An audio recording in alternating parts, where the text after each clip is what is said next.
జ్ఞానులు తూర్పు దేశం నుంచి యేసయ్య దగ్గరికి వచ్చారు, యెరూషలేముకి వచ్చారు. యెరూషలేముకి వచ్చినప్పుడు ఏం జరిగిందో తెలుసా? మత్తయి సువార్త 2వ అధ్యాయము 9-10 వచనాలు. వారు రాజు మాట విని బయలుదేరిపోవచ్చుండగా ఇదిగో తూర్పు దేశమును వారు చూచిన నక్షత్రం ఆ శిశువు ఉండిన చోటుకి మీదకి వచ్చి నిలుచు వరకు వారికి ముందుగా నడిచెను.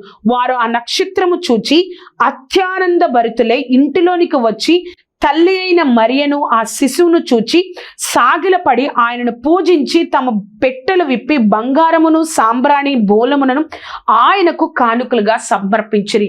వాళ్ళకి అత్యానందం కలిగిందంట. చూసారా, మనము జ్ఞానము కలిగి దేవుణ్ణి వెతుకుతా ఉంటే అప్పుడు మన జీవితంలో అత్యానందం కలుగుతుంది. అబ్బా, ఇప్పటి వరకు నేను ఎంత వ్యర్థం చేశాను, ఇప్పటి వరకు నా జీవితాన్ని అన్న బాధ కంటే అన్న బాధ కలుగుతుంది. కానీ నువ్వు ఇప్పటికైనా ఈ గొప్ప